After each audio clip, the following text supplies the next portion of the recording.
মিঠির বিয়েতে এবার ভোর আর নতুনের কাণ্ড দেখে অবাক হয়ে যায় সবাই। তাহলে কি এবার মিঠির বিয়ের পরেই ভাঙতে চলেছে ভোরকে নিয়ে কমলিনী এবং নতুনের সংসার?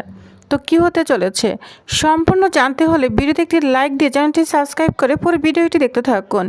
গল্পের শুরুতেই আমরা দেখতে পাবো মিঠিকে শুভদৃষ্টির জন্য নিয়ে আসা হয়। চারপাশে শঙ্খধ্বনি উলুধ্বনি হাসি আনন্দে মুখরিত চারিদিক। সবাই ভীষণ খুশি, বরপক্ষ উৎফুল্ল। কিষাণু দূর থেকে তাকিয়ে আছে, তার চোখে স্পষ্ট অপেক্ষার ছাপ। আজ তার জীবনের সবচেয়ে বড় দিন। ঠিক তখনই প্রশ্ন এগিয়ে এসে তার মাকে জিজ্ঞাসা করে, আচ্ছা মা, বুড়িকে দেখেছ? কমলিনীর মা একটু অবাক হয়ে বলে, না তো, বুড়ি কোথায়?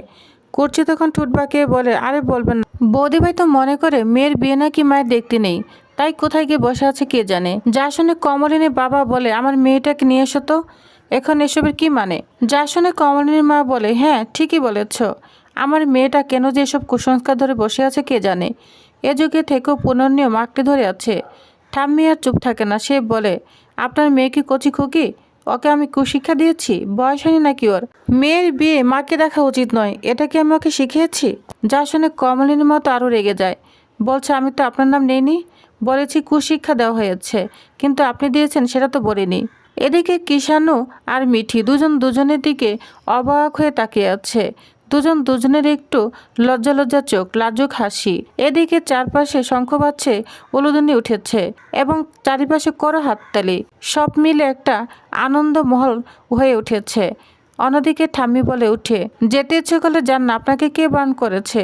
কমলিনীর মা তখন রেগে গিয়ে স্বামীকে টানতে থাকে, বলছে, চলো এখান থেকে আমরা চলে যাব। ঠাম্মি তখন বলে, আপনি গেলে যান, বেয়াইমশাইকে টানছেন কেন? যা শুনে সবাই হেসে ওঠে। এদিকে কুচি তার মাকে কন্ট্রোল করার চেষ্টা করছে। ঠিক তখনই বরপক্ষের একজন এগিয়ে এসে জিজ্ঞাসা করতে থাকে, আপনাদের কি কোনো সমস্যা হয়েছে? তখন সবাই চুপ হয়ে যায়। অন্যদিকে দেখা যায় নতুন নিজের হাতে কন্যাদান করবে। রেশমি আর অনন্যার চোখে সেটা একেবারেই ভালো লাগছে না। রেশমি তখন বলে, নিজের মেয়ে না বলেই এত আদিক্ষেতা করছে, নিজের মেয়ে হলে অন্য কাউকে দিয়ে ঠিক কন্যাদান করাতো। অনন্যা তখন বলে, নিজের পরিবার দিকে কোনো খেয়াল নেই, শুধু কমলিনীর কথাই ভাবছে। তাদের চোখে স্পষ্ট হিংসার খুব বোঝা যাচ্ছে। অন্যদিকে দেখা যায় কমলিনীর বাবা হেসে উঠে বলে, এদের ঝগড়া না হলে আমাদের বিয়েবাড়ির অনুষ্ঠানই জমবে না। এরা দুজনেই এন্টারটেনমেন্ট। যা শুনে সবাই আরও হেসে উঠছে। পরিস্থিতি খানিকটা হালকা হয়। তখন প্রসন্ন অনুরোধ করে, মা একটু চুপ করো না, এটা তো নাতনির বিয়ে। কমলিনীর মা ঠাম্মি এভাবে তর্কে জড়িয়ে পড়েন। বড় ঠাম্মি মিটিমিটি হাসতে থাকে। লক্ষ্মীমণি বলে, দিদি সবসময় আমার বিপক্ষে। যা শুনে হাসিরুল আরও বেড়ে যায়। অন্যদিকে রেশমি বসকাকে উস্কে দিচ্ছে, বলছে, দেখছো না, ছেলেটা কিন্তু মিঠিকে চোখে হারাচ্ছে, এ বিয়ে ভাঙতে পারবে নাকি? বর্ষা তখন ঠান্ডা গলায় বলে, আমার কাছে প্রমাণ আছে, আমি দেখে নিব কিভাবে ছেলেকে টুপি পরায়। অনন্যা তখন একটু চিন্তিত গলায় বলে ওঠে, আচ্ছা বর্ষা, সত্যি বলো তো, কালকে এগুলো দেখলেই কি বিয়েটা ভাঙবে? আমার কিন্তু মনে হচ্ছে না।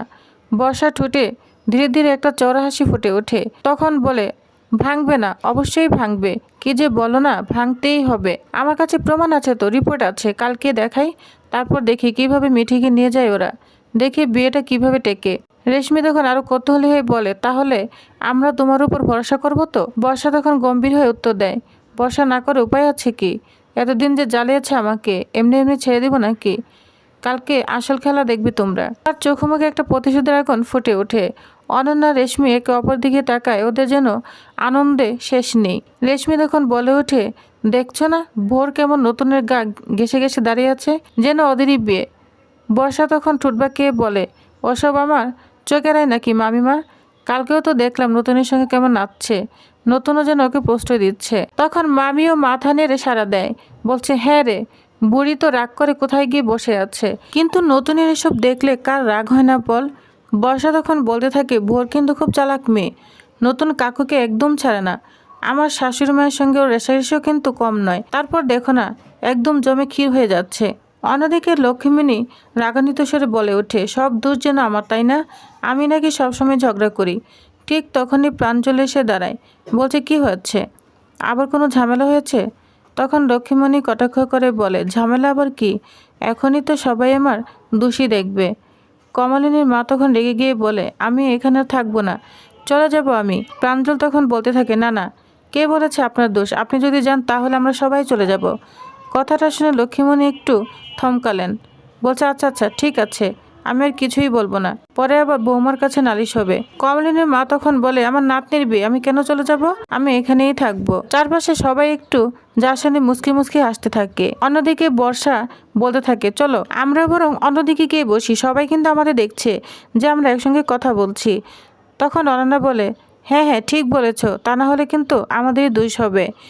রেশমিও বলে, বুড়ির সংসারটা ভাঙলে না মন্দ হয় না। তিনটা বড় বড় ছেলে মেয়ে নিয়ে নতুনের ঘরে চেপে বসেছে। অনন্যা তখন বলে, ভাঙুক না, তাহলেই বোঝা যাবে। বর্ষা তখন বলে, তোমরা ওদিকে বসো, আমি বিয়ে আসরের কাছে যাই, না হলে সবাই সন্দেহ করবে।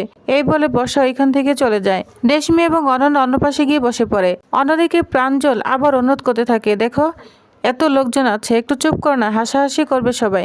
লক্ষ্মীমণি দীর্ঘশ্বাস ফেলে বলে, ঠিক আছে, আমার তো নিজের নাতনি, আমি আর কিছুই বলবো না। প্রসন্ন তার মাকে শান্ত করার চেষ্টা করছে, বলছে, মা আজ অন্তত ঝগড়া করো না। এদিকে এক কোণে বসে আছে রেশমি এবং অনন্যা। রেশমি অনন্যাকে আঙ্গুল দিয়ে দেখাচ্ছে, বলছে, দেখো দেখো ভোর কেমন নতুনের একদম গা ঘেঁষে দাঁড়িয়ে আছে, যেন পড়ে যাবে। অনন্যা তখন একটু হেসে বলে, মেয়েটা দেখতে সুন্দর বটে, তাই হয়তো এত প্রশ্রয় পাচ্ছে। রেশমি তখন গম্ভীর গলায় বলে, কালকের পর দেখবো সব হাসি কিভাবেই মুছে যায়। অনন্যা তখন ঠোঁট বাঁকিয়ে বলতে থাকে, হ্যাঁ কমলিনীর সঙ্গে টক্কর দেওয়ার মতো একজন তো পা গিয়েছে, একদম ঠিক হয়েছে। ঠিক তখনই দেখা যায় বর্ষা ধীরে ধীরে ভোরের কাছে গিয়ে দাঁড়ায়। তার চোখে একটা কৌতুক মেশানো তাচ্ছিল্য। সে ভোরকে বলছে, শোনো ভোর, তুমি তো একদম নতুন কাকুর উপর পড়ে যাচ্ছ, এতটা ঘেঁষে ঘেঁষে দাঁড়ানোর কী দরকার? ভোর একটু চমকে উঠে শান্ত গলায় বলে, না না, আমি তো কখনো বাঙালির বিয়ে দেখিনি কাছে থেকে, তাই একটু কাছে থেকে দেখছিলাম। বর্ষা তখন মুচকে এসে বলে, হ্যাঁ হ্যাঁ দেখে নাও, তোমারও তো একদিন বিয়ে হবে তাই না? ভোর তখন একটু অবাক হয়ে যায় আর বলে, আমার বিয়ে? না না, আমি বিয়ে করব না। বর্ষা কটাক্ষ করে বলে, কেন, বিয়ের কোনো প্ল্যান নাই নাকি? কেউ আছে গুপ্ত কেউ, যাকে ছাড়া বিয়ে করতে পারবে না? ভোর তখন বলে ওঠে, শোনো, তোমার সঙ্গে আমার এত ভালো সম্পর্ক নেই যে আমার মনের কথা তোমাকে বলবো। কেউ থাকলে থাকতেই পারে, না থাকলে সেটা আমার ব্যাপার। বর্ষা তখন বলে, দেখো তুমি যখন নতুন কাকুর উপর পড়ে যাও, আমার শাশুড়িমা কিন্তু সেটা ভালো চোখে দেখছে না, রেগে আছে। তোমার ভালোর জন্যই বলছি, সাবধানে থেকো। এই বলেই বর্ষা চলে যায়। ভোর তখন অবাক হয়ে বর্ষার দিকে তাকিয়ে থাকে। অন্যদিকে মিঠিলকে দেখে বাবিল বলে, তোমাকে আজকে না খুব সুন্দর লাগছে। মিঠিল মুচকে এসে বলে, এতক্ষণে বৌদিকে তখন সময় হয়েছে না? বাবিল হেসে বলে, আমি তো অনেকক্ষণ থেকে দেখছি আমার বউকে, আমি না দেখলে আর কে দেখবে বলো তো? মিঠিল তখন লাজুক সেরে বলে, তোমাকেও কিন্তু খুব সুন্দর লাগছে। দুজনে একসঙ্গে বিয়ের আসর সামনে গিয়ে দাঁড়ালো। নতুন তাদের হাত দুটো এক করে দিলেন আশীর্বাদের স্পর্শে। তারপর তিনি সেখান থেকে সরে যান, কিন্তু নতুনের পিছন পিছন ভরে চলে যায়। এই দৃশ্যটা চোখ এড়াল না মিঠিলের। তার মুখে মুহূর্তের মধ্যে রাগের ছায়া নেমে আসে। অন্যদিকে এক কোণে বসে আছে কুমলিনী, একা নিঃশব্দে কান্না করছে। কুর্চি এসে অবাক হয়ে বলে, বৌদি ভাই তুমি এখানে বসে আছো কেন?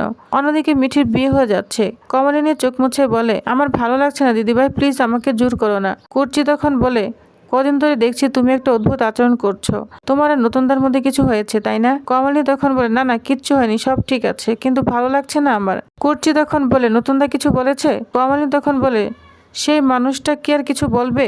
আসলে জানতো দিদিভাই, আমার মনে হয় আমি ভুল করেছি, এই মানুষটাকে বিয়ে করে ভুল করেছি। যার সামনে পুরোই হতবাক কুর্চি বলছে, বৌদি ভাই হঠাৎ এমন কেন কথা বলছো? কমলিনী তখন বলে, উনি কত জ্ঞানী মানুষ, দেশে দেশে ঘুরতে পারতেন, কত ফ্যান ফলোয়ার, অথচ আমরা ওনাকে সংসার আটকে রেখেছি। আমার খুব ভয় করছে দিদিভাই। তখন কুচি বলে, ভয় কিসের ভয়? কমলিনী তখন বলে, আমার মনে হচ্ছে আমার সংসারটা টিকবে না। কুচি যা শুনে একদম চমকে উঠে বলছে, এ কেমন কথা বলছো দিদিভাই, এ কেমন কথা বলছো বৌদি, কিছু দেখেছ? কমলিনী তখন বলে, না না কিছু দেখিনি, নতুন কিছু পড়েনি, কিন্তু জানো আমি ওকে চিনি, ওর মন বুঝি, আমার মনে হচ্ছে এই সংসার থাকবে না। কুচি তখন বলে, ভোরের জন্য এমন ভাবছো?